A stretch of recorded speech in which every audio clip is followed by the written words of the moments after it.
ကိုနည်းနည်းမိုးတော့အလင်းရောက်လို့အိယာကထားလိုက်ရင်ဆန္ဒပြုတ်လိုက်ဘယ်လိုဆန္ဒပြုတ်ဘဝတုသဗ္ဗမင်္ဂလာမင်္ဂလာအပေါင်းနဲ့ခန့်မြောင်းပြည့်စုံပါစေကောင်းမြတ်တဲ့မင်္ဂလာတွေကျွန်ုပ်တဏ္ဍာမှာဖြစ်ပါစေအများတ attva တွေမှာလည်းပဲဖြစ်ပါစေဘလောက်ကောင်းတဲ့ဆန္ဒလားနော်သူများကိုနှိပ်စက်ဖို့ပါရလားဒီထဲမှာအလွန်မမြတ်တဲ့စိတ်ဓာတ်လို့ခေါ်တယ်နော်မင်္ဂလာနဲ့ပြည့်စုံပါစေရက္ခန္တုသဗ္ဗဒေဝတာနတ်တွေကအလုံးကိုစောင့်ရှောက်ပါစေဒါလည်းကောင်းတဲ့ဆန္ဒပဲသူစောင့်တာမစောင့်တာကိုယ်နဲ့မဆိုင်ဘူးကိုကစောင့်ပါစေလို့ဒီလိုပြောတာဟုတ်ကဲ့လား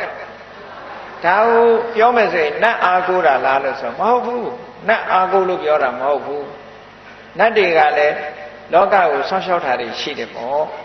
အဲ့ဒါလို့စောင့်ရှောက်တာတွေရှိလို့နတ်တွေကအမှတ်တမဲ့မနေဘဲနဲ့စောင့်ရှောက်ကြပါစေနတ်ကသာစောင့်ရှောက်တာလားဆိုတော့လူချင်းရောမစောင့်ရှောက်ဘူးလားစောင့်ရှောက်တယ်လေအိမ်သားမှာလူတွေမှားသွားတာအိမ်ကိုကြည့်လိုက်စမ်းပါလို့ဆိုကြည့်မပေးဘူးလားဆိုင်လေးကြည့်လိုက်စမ်းပါဆိုဒါစောင့်ရှောက်ပေးတယ်လို့ခေါ်တာပဲအကြောင်းကိစ္စရှိလို့ရှင်သတင်းပို့ပေးတယ်ဟောဒါစောင့်ရှောက်တယ်လို့ခေါ်တာပဲအဲ့တော့လူချင်းလည်းမေတ္တာရှိရင်စောင့်မေတ္တာမရှိရင်ဒီတိုင်းကြည့်နေမှာပဲဩနတ်တွေကိုလည်းပဲကိုကမေတ္တာရှိအောင်မေတ္တာပွားပြီးတော့ထားရင်နတ်တွေရဲ့စောင့်ရှောက်မှုရောမခံရဘူးလားဒါကလောကရဲ့သဘာဝပဲနော်ကိုနဲ့ခင်မင်နဲ့မေတ္တာရှိတဲ့ပုဂ္ဂိုလ်ဆိုလို့ရှိရင်ကိုကိစ္စကိုလာလုပ်ပေးမှာပဲအဲ့တော့နတ်တွေကလည်းကိုကမေတ္တာပို့တယ်အမျှဝေတယ်ဆိုတော့သူတို့ကလည်းကိုယ့်ဘောမှာခင်မင်ကြတယ်ခင်မင်တော့စောင့်ရှောက်ပါစေဆိုတော့လူတွေမသိလိုက်တဲ့ကိစ္စကိုနတ်ကနေထိန်းသိမ်းစောင့်ရှောက်ပေးလိုက်တယ်ပေါ့ဒါမျိုးဆိုလိုတာနော်ကြည့်ပါလားဒီပကံရာဇဝင်ကိုကြည့်မယ်ဆိုလို့ရှိရင်ကျန်စစ်မင်းကျန်စစ်သားအနောယထာကနေပြီးတော့ဖမ်းဆီးမလို့လိုက်တဲ့အခါမှာသူပြေးတဲ့အခါမှာ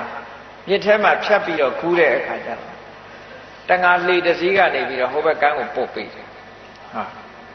အဲ့ဒါဟာနတ်ကကူညီတာတဲ့တကယ်နတ်ကတငါလှေအောင်ဆောင်ပြီးတော့သူ့ကိုကယ်တင်သွားတာနောက်ဆုံးကျတော့နတ်ကမဟာဂီရိနတ်လို့ဆိုတယ်သူနဲ့ဆူတောင်းဘက်အတိတ်ဘဝတော့ကသူနဲ့တူတူဖြစ်ခဲ့တဲ့မိတ်ဆွေသူကနေပြီးတော့ကူညီတယ်လို့ဒီလိုပြောတာအဲ့တော့လောကမှာလည်းတစ်ခါကူညီမှုတွေရှိတယ်အဲ့တော့ကူညီတယ်ဆိုတာနတ်ကြီးကအချွန်တက်နဲ့ဆင်းလာပြီးဒီလိုကူတာမဟုတ်ဘူးအဲ့ဒါလို့ဆိုရင်လည်းလူကကြောက်ပြီးတော့ပြေးမှာလေနတ်မြင်လူကမကြောက်ဘူးမထင်နဲ့ကြောက်ပြီးပြေးမှာပဲအဲ့ဒါကြောင့်မလို့နတ်မြင်တဲ့အခါကျတော့လူတွေဟာကြောက်လာမှာဆိုတော့နတ်တွေကလည်းလူတွေကိုကူညီတဲ့အခါမှာလူတယောက်ယောင်ပဲဆောင်ပြီးတော့ကူညီတာပေါ့ဒီလိုဆိုတာနော်ကိုကနေဘူးထဲမှာရက်ပြီးတော့ကားဆောင်နေတယ်ဘတ်စကားကမလာနိုင်ဘူးသွားချင်နေတယ်သို့တော့အနန္တဖြတ်သွားတဲ့ကားတစ်စီးကလူကြုံလို့တင်သွားတယ်ဆိုတာတွေရောမကြုံတတ်ဘူးလားအေးနတ်ကမတယ်ဆိုတာတခါတည်းအဲ့ဒါမျိုးလို့ပြောတာနော်ကိုသွားချင်တဲ့ကိစ္စတစ်ခုကိုလို့ချင်တာလေးတစ်ခုဟာတခါတလေရှော့ရှော့ရှူရှူနဲ့ကုညီမဲ့လူနဲ့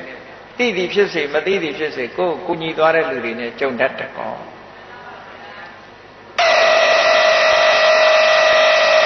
အဲ့လိုဆိုလိုတာနော်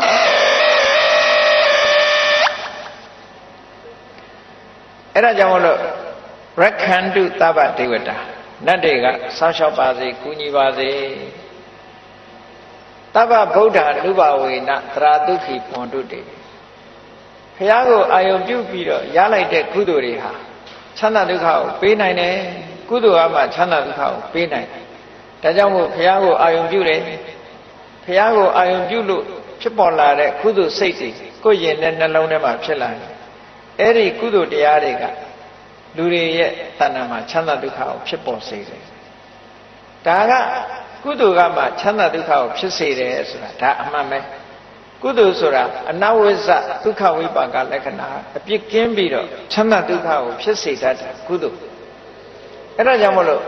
ကုသိုလ်ကောင်းမှုဆိုတာလောက်ကြဘုရားကိုအာယုံပြုလိုက်လို့ရလာတဲ့ကုသိုလ်တရားကိုအာယုံပြုလိုက်လို့ရလာတဲ့ကုသိုလ်တန်ခါကိုအာယုံပြုလိုက်လို့ရလာတဲ့ကုသိုလ်အဲ့ဒီကုသိုလ်ရဲ့စွမ်းအားကြောင့်ချမ်းသာကြပါစေဒီလိုဆိုတာအဲ့တော့အဲ့ဒါလို့ ဘုရားတရားတန်ခါမနဲ့မိုး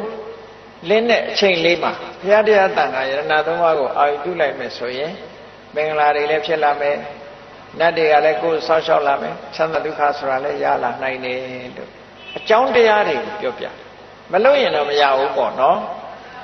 ကိုယ်တဏ္ဍာမှာကောင်းကျိုးချမ်းသာကိုလိုချင်ရင်ကောင်းကျိုးချမ်းသာရခြင်းရဲ့အကြောင်းကိုလုပ်ရဒါကတော့သဘာဝပဲလေဒါကတော့သဘာဝမလုပ်လို့ကတော့ဘာမှမရဘူးဆိုတာ